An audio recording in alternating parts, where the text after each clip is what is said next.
문예지 탐구방송 요즘 소설 이야기 27번째 이야기 시작합니다.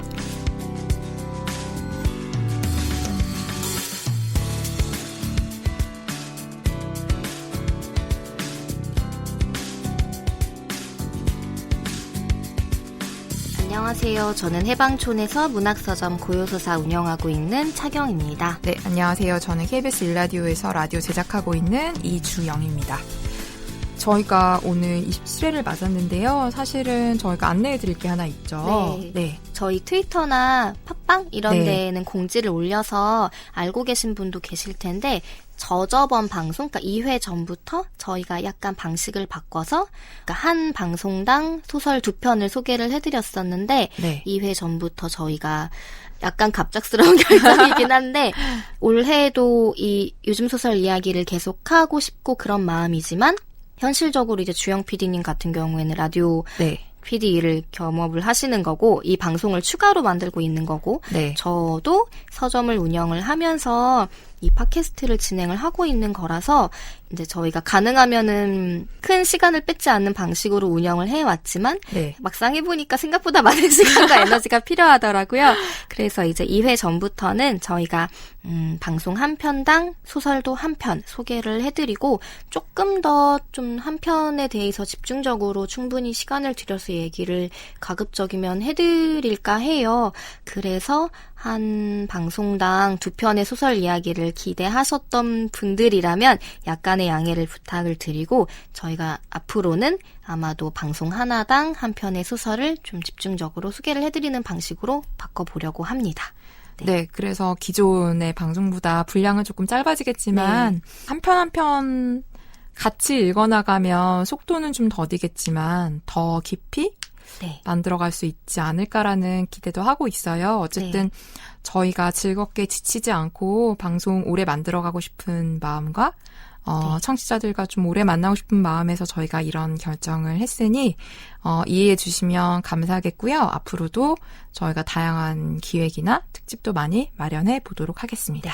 그리고 지금 애플 팟캐스트는 댓글 기능이 그러니까 전체 평밖에 없는데 팟빵이나 오디오 클립은 의견을 좀 자유롭게 남기실 수가 있더라고요.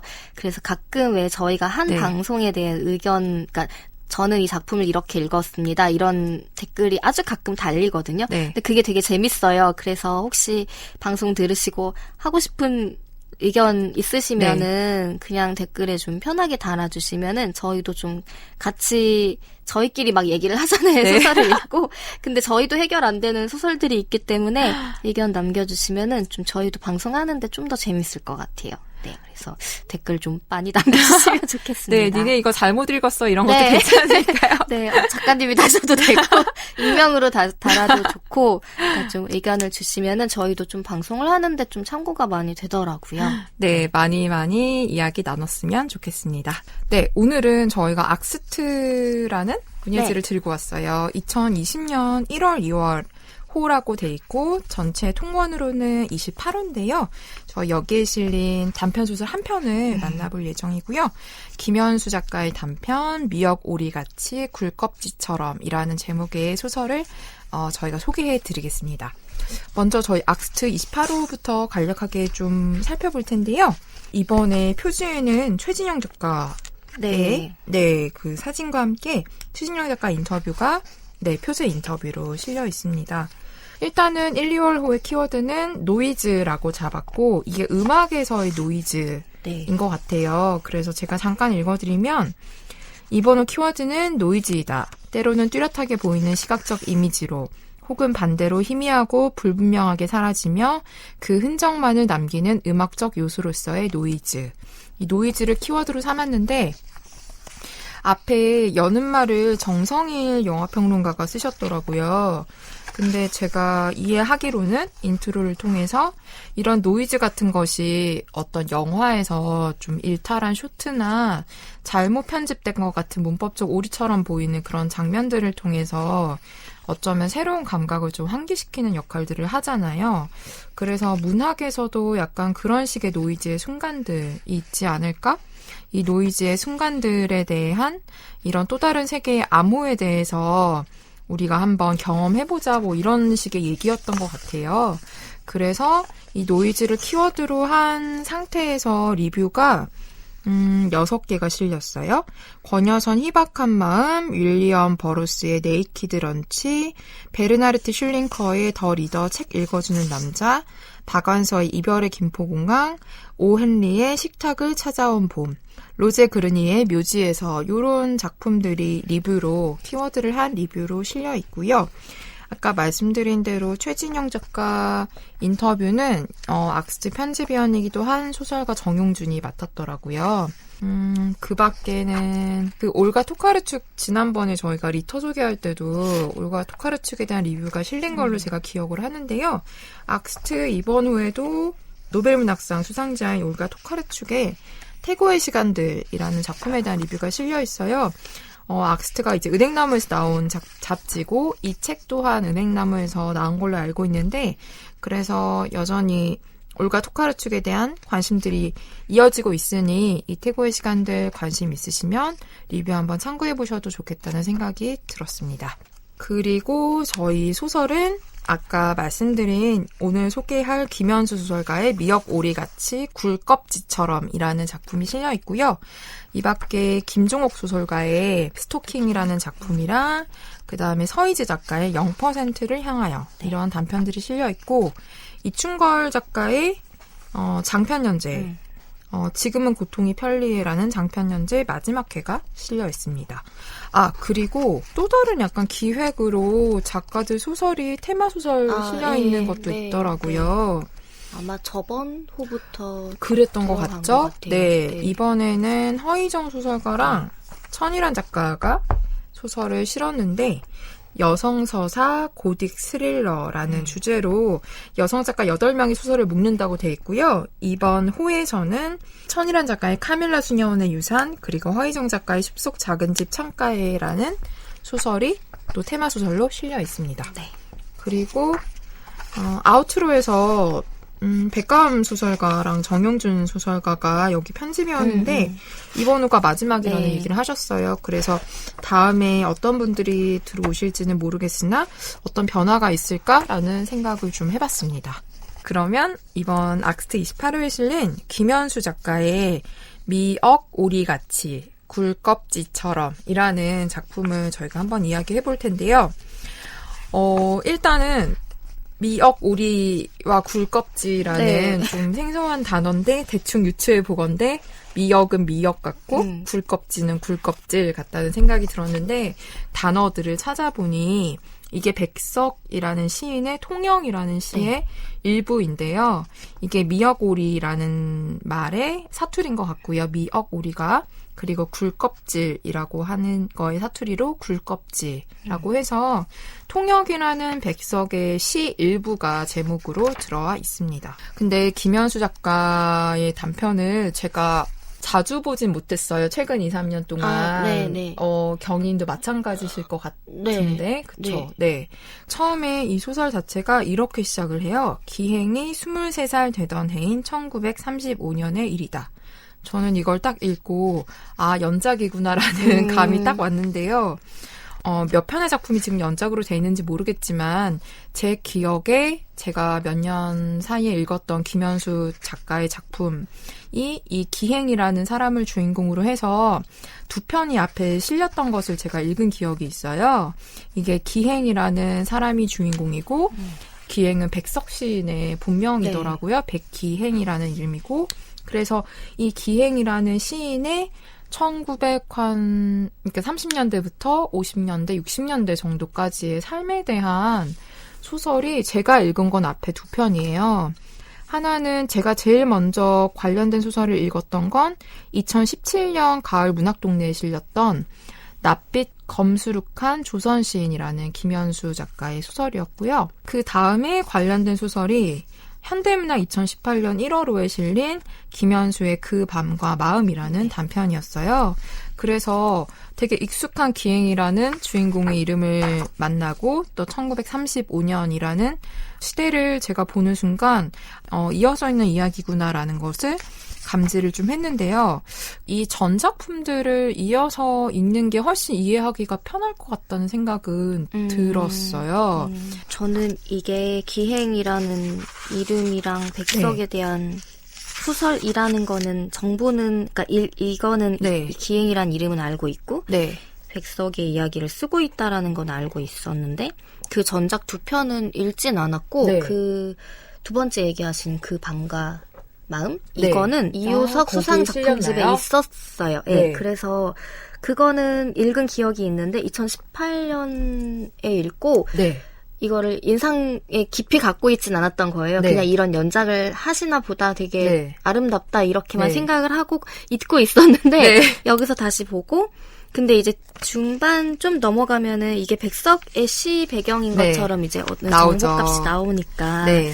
그래서 그냥 그 이야기가 어떤 스토리였지는 정확히 기억나지 않아도 그냥 이 작품 자체로는 매력 있다라는 네. 생각은 들더라고요. 네. 그래서 이거를 연작으로 뭐 장편으로 써 나가는 거겠지라는 네. 생각은 들지만 그냥 한 편 한 편 따로 읽어도 약간 우리한테 익숙한 네. 형식이나 내용은 아닌데 네.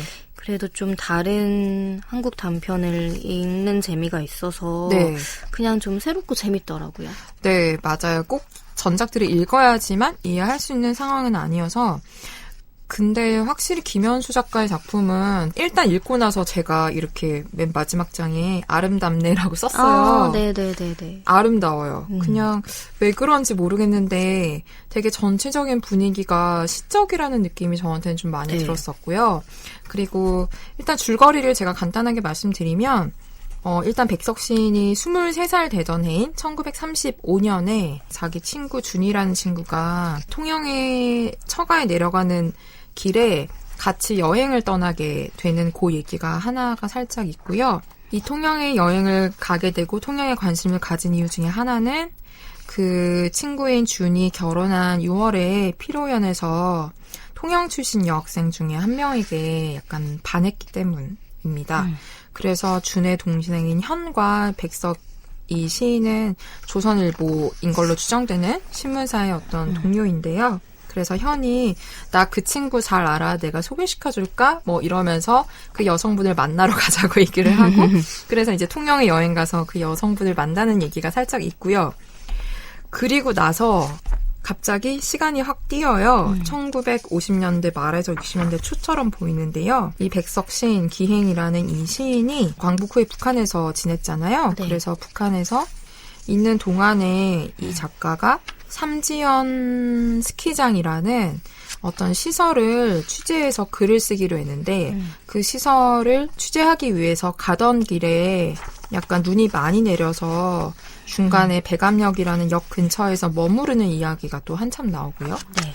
마지막에는 1935년, 6년으로 돌아가서 그 친구인 현과 함께 백석 시인이 자신의 첫 시집인 사슴이라는 것을 들고 통영에 가기 위해서 구 마산역에서 그 현이라는 친구와 이야기하는 걸로 끝이 나요. 네. 그래서 이 서사적인 재미나 흥미를 가지고 읽는 건 저한테는 좀 아니었어요. 그렇다고 해서 뭐 서사적으로 좋지 못하다 이런 건 전혀 아니고요.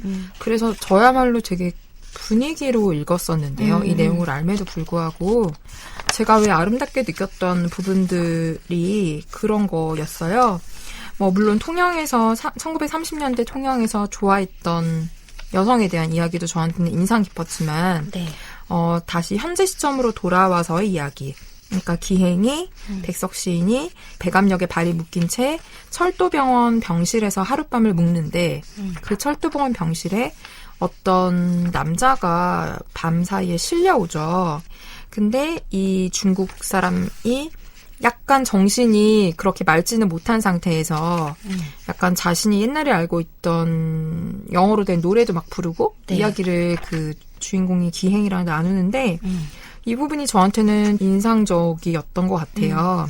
왜 인상적이었냐면 이 중국인이 약간 횡설수설하면서 하는 말 중에 이 이야기가 있어요. 당신 이미 죽은 사람, 그 겨울의 골짜기에서 당신도 얼어붙고 당신의 노래도 얼어붙었으니까. 하지만 봄에 내가 분명히 들었어. 당신의 노래.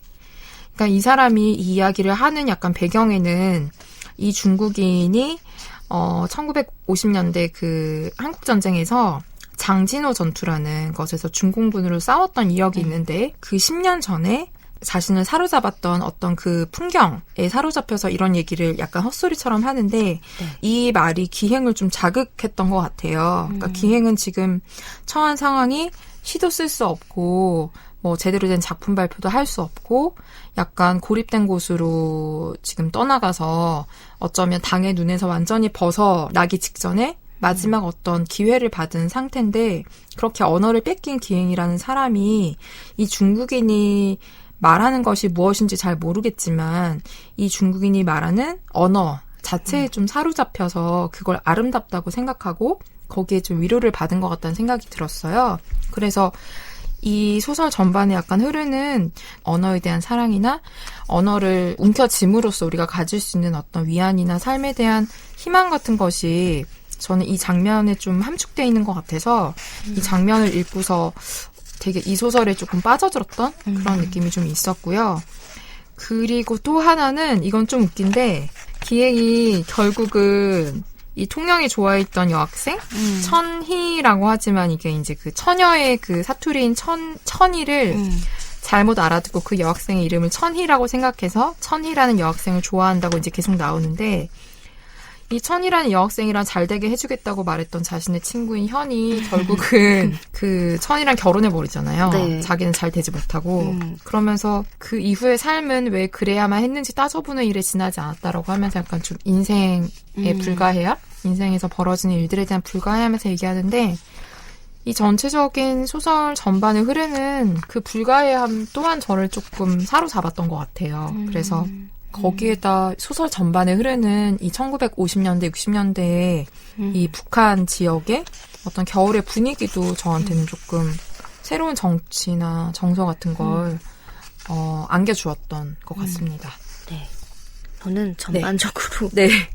30년대 작가들의 이야기를 저도 되게 좋아하고 그 작가들의 삶에 대해서 네. 많이 이야기가 좀 반복적으로 되고 있긴 하잖아요. 근데 이제 단편적으로 드러난 부분들이 있어서 그게 이제 화제가 된다라고 생각을 하는데 네. 이 백석 시인의 시집이나 관련 산문이 최근까지도 이제 책으로 새로 개정판이 나오거나 백석의 연인이었던 네. 사람의 이제 산문집도 나오고 있잖아요. 네. 그것과 더불어 이 소설 자체가 저도 어떤 뭐 서사를 깊이 따라가거나 그런 이야기의 줄기가 있다기보다는 오히려 그런 이야기 줄기를 거의 다 쳐내고 네. 하나의 장면 그러니까 에피소드라고 할 수 있는 거를 좀 연결점 없이 툭툭 던져주는 것 같은 거예요. 네. 그러면서 이 톤 전반적으로가 그냥 그 30, 40년대의 소설들의 분위기였던 것 같아요. 그래서 이게 그렇다고 막 옛날 느낌이라기보다는 굉장히 세련되게 그 시절의 소설들을 좀 톤을 살려놓은 느낌이어서 그냥 그 시절의 소설들을 뭐 박태원 이상 이런 사람들의 소설을 읽는 느낌이 되게 많이 들었었어요. 네. 그리고 거기서 뭐 읽으면서 그 아까 얘기하신 천이라는 처녀를 좋아했지만 결국에는 자신과 가까웠던 사람이 그 사람과 이제 그 연인이 되는 네. 이야기, 결혼을 하게 되는 이야기 같은 것도 아이러니하고 네.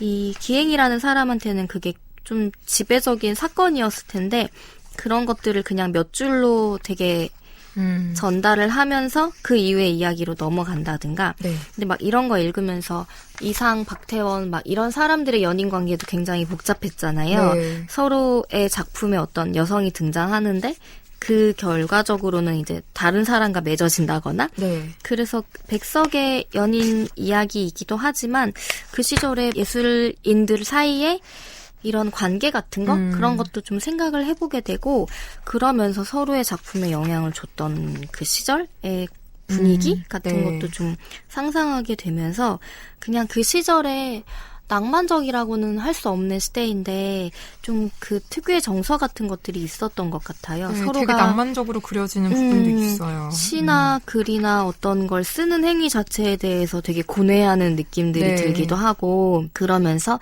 그 시절에 이게 처음에 현이라는 사람이 계림이라는 음식을 파는 곳이 있다면서 이제 같이 가자 뭐 이런 네, 얘기를 네. 하고 출판사 이야기들이 이제 등장을 하고 뭐 출판사를 못 구하면 제 돈을 써야 한다 뭐 돈이 무슨 상관이야 시집이나 제대로 내면 되지 뭐 이런 식으로 하고 네. 그 사슴이라는 시집도 결국에는 자비를 들여서 굉장히 네. 고급스럽게 출간을 한다든가 네. 그러니까 그 시절에 정말 이 시집 한 권이 갖고 싶은 가난한 시인의 마음 같은 거 네. 그런 게 좀 드러나면서 저는 그 시절에 살아보지 않았고 그 시절에 연관된 사람의 가족도 아니니까 향수가 없는데 네. 내가 살아보지 못했던 시대에 대한 향수가 좀 느껴지게 만드는 좀 그런 독특한 소설이었어요. 그래서 그 시절의 작품이나 작가들에 대해서 좀 재발견하고 싶으신 분이라면은 네.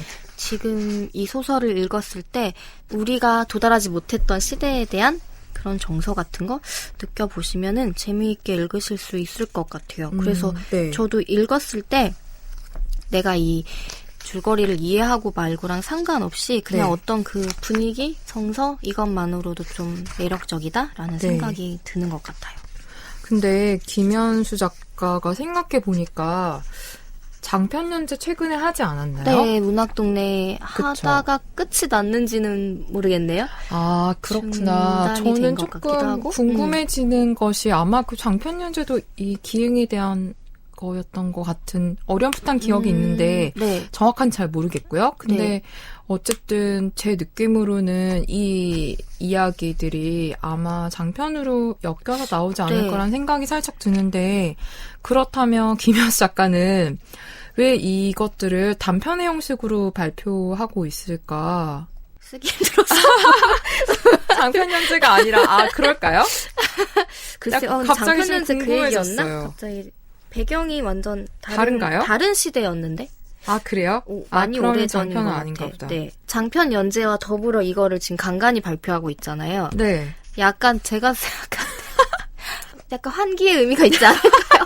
이게 제가 감히 그냥 생각해보건데 네. 그 장편은 좀 다루기 무거웠던 것 같아요. 소재나 주제의식이. 네. 그리고 장편을 연재하는 건 작가 스스로한테도 무엇이 됐든 간에 엄청 어려운 일이잖아요. 네. 근데 사이사이에 좋아하는 이야기를 쓰고 있는 느낌이었어요. 저는 이 백석이라는 사람이 등장하는 게 아마도 장편화 될 것 같긴 한데 네.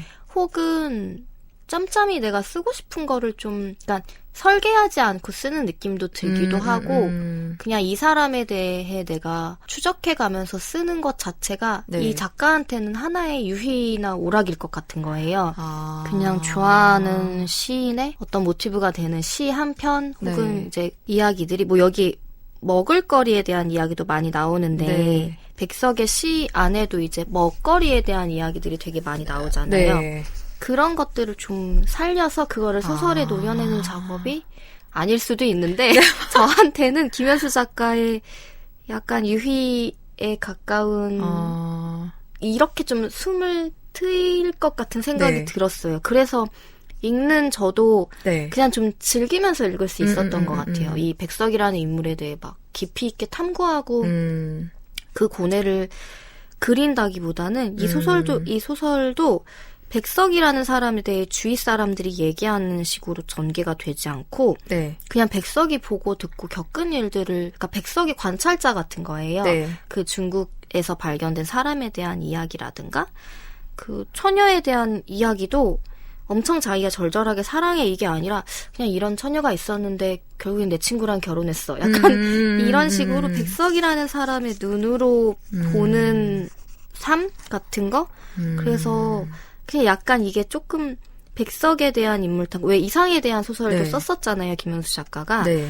근데 그거는 엄청 추적해 들어가고 왜 이 이상이 이런 걸 썼을까 혹은 이런 행적을 네. 남겼을까에 대한 추적이 좀 깊이 있었다면 이 소설은 뭐 깊이 있게 쓴 거면 어떡하지? 근데 제가 느끼기에는 백석이라는 사람의 눈으로 좀 세상을 보면서 작가가 좀 스스로를 환기하는 느낌이 좀 들었어요. 그래서 그거 자체가 좀 매력적이기도 했거든요. 네. 우리가 너무 막 백석이라는 사람에 대해 아마 많은 자료 조사를 통해 이렇게 썼겠지만 네. 그 톤이나 방식이 조금 백석이라는 사람의 눈으로 세상을 보면 어떨까? 이런 생각이 좀 들더라고요. 읽으면서 백석이 왜 아까 얘기하신 것처럼 북한으로 갔을 때 약간 재구시를 못하는, 그러니까 선전 네. 효과가 없는 네. 문인이 돼버린 거잖아요. 그 당대의 평이. 네. 하지만 문인들이 보기엔 이 사람의 예술성이 탁월하기 때문에 이런저런 일을 억지로 이제 시키는 거잖아요. 시키는데 또 그러면서 또 하기 싫은데 좀 어거지로 하고 그러면서 내가 쓰는 시는 여전히 나의 그 안에서 어떤 서정적인 거를 담고 있고 네. 물론 그 안에 고뇌도 있지만 그게 어떤 선전적인 용어나 직접적인 시로 드러나지 않고 네. 그냥 다른 이야기를 하면서 드러나는 감정들. 그래서 그냥 백석의 눈으로 세상을 보면은 어떨까라는 생각을 소설을 읽으면서 좀 그런 생각을 했던 것 같아요. 그래서 작가 스스로도 약간 조금 다른 이야기, 그러니까 지금 현대에 너무 힘들고 무거운 현대사회에서의 네네. 그런 고뇌에서 좀 벗어나보고 싶은 것 같은 느낌이 들어서. 근데 저는 이상하게 그런 막 욕구나 약간 좀 책임감 같은 게 생기더라고요. 그러니까 이렇게 약간 조각조각난 이야기를 제가 읽다 보니까 분명히 이거를 하나를 전체를 통과하는 그게 아마 김현수 작가의 머릿속에 있을 것이고 그것이 뭘까 어떻게 될까 막 제 머릿속으로 막 그걸 생각하고 있더라고요. 그리고 제가 백석 시인을 좋아하지만 백석 시인의 생애에 대해서는 잘 몰랐던 터라 네, 저도요. 그냥 이런저런 그냥 아주 기초적인 막 인터넷에 나오는 자료만 찾아봤는데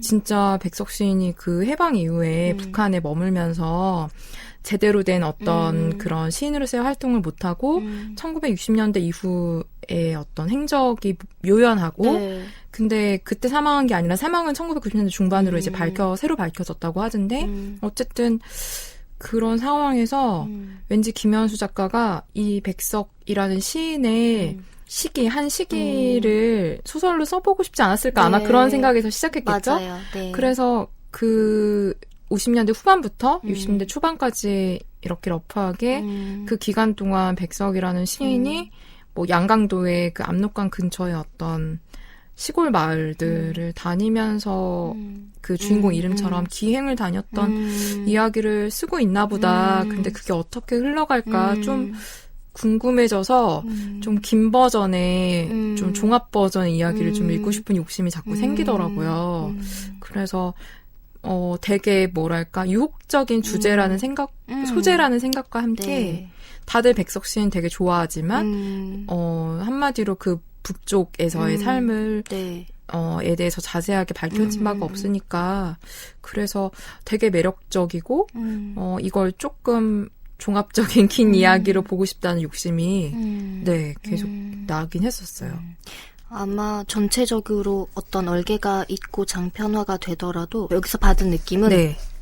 약간 그냥 이 작가 자체가 산책하듯이 여기도 기웃거려봤다가 저기도 기웃거려봤다가 네. 그런 식으로 쓰는 방식이 저는 좀 좋더라고요. 그래서 어떤 없는 기록을 찾아서 추측하지 않아서 좀 좋았던 것 같아요. 아마 뭐 이 사이의 대화나 이런 거는 당연히 작가의 상상이겠지만 네. 어떤 있는 것들을 좀 되살리는 방식이 네. 좋아서 예를 들어 만약에 이후에 그 잃어버린 30년에 무엇이 나올까 싶기도 한데 네. 그게 없더라도 되게 그냥 소설 자체가 묶여 나오면 너무 좋을 것 같아요. 네, 좋을 것 같아요. 막 그리고 좀 찾아보는 재미도 확실히 있어요. 네. 장진호 전투 같은 거 이렇게 약간 역사적인 사건들이 막 쭉쭉 나오잖아요. 이런 거 하나하나 찾아보는 재미가 확실히 좀 있었던 것 같고 통영 시절도 그냥 이걸 보면서 다시 한번 좀 찾아보고 그 시절에 백석이 뭘 했는지 그리고 이 마지막 엔딩에서 서로의 꿈에 대해 얘기하잖아요. 네. 그 백석 시인이 그래도 꿈이 있어. 우리 혹독한 인생은 간신히 버틸만 하지라고 하면서 친구인 현이 어떤 꿈인가라고 했을 때 우선은 시집을 한 권 내고 싶었고 제목은 사슴이면 좋겠고 이건 이뤘잖아요. 그 다음은 학교 선생이 되어 아이들에게 영어를 가르쳤으면 싶었고 이것도 아마 이후에 영생여고본지 하는 데서 교사를 했었던 걸로 알고 있는데 그리고 마지막에 착한 아내를 얻어 두메에서 농사 지으며 책이나 읽고 살았으면 하지라고 백석이 그게 다야라고 물으니 그게 다야라고 하면서 마지막 꿈을 소박한 꿈을 이야기하는데 좀 슬펐어요. 백석이 맞아요. 참 이 소박한 꿈을 이루지 못했겠거니 2번이라고 번호를 달고 나온 파트가 네. 그 꿈 그게 다야라는 얘기가 언뜻 또 나오잖아요. 네네. 근데 그것도 이게 어떤 꿈이었는지 정확히 막 그 스토리가 나오진 않지만 네. 두 남자가 길을 걷고 있는데 둘은 한 여자를 좋아하고 있었다. 그러면서도 둘은 유쾌하게 웃고 있었다. 거기에는 슬픔도 괴로움도 없었다. 봄이 다가오던 때였고 한 사람이 그게 다야라고 말하면 다른 사람이 그게 다야라고 따라했다. 근데 이것도 너무 약간 애잔한 거예요. 네, 마지막 장면이 아마 꿈으로 나온 거겠죠? 이 얘기에 대한 설명이 더 부연된 것 같은데 네. 그냥 두 남자가 길을 걷고 한 여자를 좋아하는데 네. 유쾌하게 웃고 슬픔도 괴로움도 없고 그게 다야라고 하는 것 자체가 네. 어쩌면 백석 시인이 엄청나게 뜨거운 사랑을 한 인물로 우리가 좀 생각하는 게 있잖아요. 네. 근데 그의 마음은 어쩌면 그냥 그게 다야라는 마음으로도 살았을 수도 있겠구나라는 생각도 들고 되게 백석 씨의 분위기가 네. 여기서 좀 현대어로 막 되살려진 느낌이라 그런 네, 것들이 좋았던 것 같아요. 네. 김현수 작가는 참 아름다운 작품을 쓰는 작가인 것 같다는 생각이 다시 한번 약간 제가 느낀 들었습니다. 기존의 장편 쓰던 스타일하고 달라서 저는 개인적으로 좋았던 그래요? 것 같아요. 약간 저는 파도가 바다에 이르려는가? 그게 네. 약간 근데 네. 그게 네. 어떤 이야기를 전개시키는데 조금 충실했던 것 같거든요. 네네. 끝에 하고 싶은 이야기가 있고 네. 그거를 가져가는 스타일이었던 것 같은데 네. 이거는 뭐 끝을 안 읽어서 모르겠는데 네. 이거는 그냥 단편으로 그러니까 만약에 장편이 나왔는데 네. 그냥 어느 페이지를 펼쳐서 읽어도 좋을 것 같다라는 생각이 들더라고요. 맞아요. 그래서 네.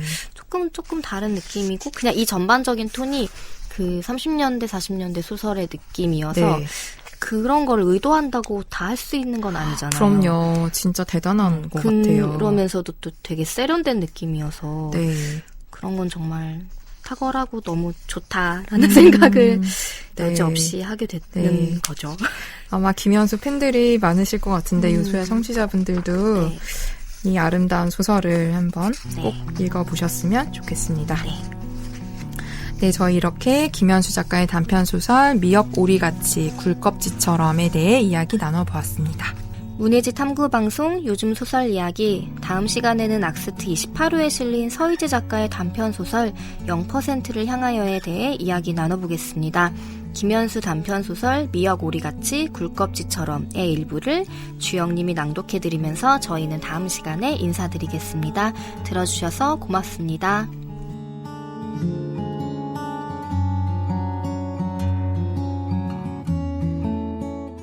당신, 이미 죽은 사람. 그 겨울의 골짜기에서 당신도 얼어붙고 당신의 노래도 얼어붙었으니까. 하지만 봄에 내가 분명히 들었어. 당신의 노래. 어쩌면 죽음의 공포가 그의 머리를 10년 전 그 끔찍한 기억 속으로 되돌려버려 현실 감각을 잃어버리게 한 건지도 몰랐다. 중국인은 과거의 환영에 사로잡혀 있었다. 1950년 혹한의 겨울, 중국군과 미군이 교전한 장전호 전투에서 수만 명이 죽었으며 그 중에 동사자가 상당했다는 이야기는 기행도 들은 바가 있었기 때문에 서툰 영어 문장으로 그 중국인이 무엇을 말하려는 것인지 충분히 짐작됐다. 그럼에도 그 순간 기행은 그 문장이 뜻하는 바 그대로만 받아들였다. 언어를 모르는 불행과 병은 이해하지 못하겠지만 언어는 뜻밖의 방식으로 인간을 위로한다. 당신, 이미 죽은 사람이라는 말, 그 겨울의 골짜기에서 당신도 얼어붙고 당신의 노래도 얼어붙었다는 말, 그리고 봄에 내가 당신의 노래를 분명히 들었다는 말.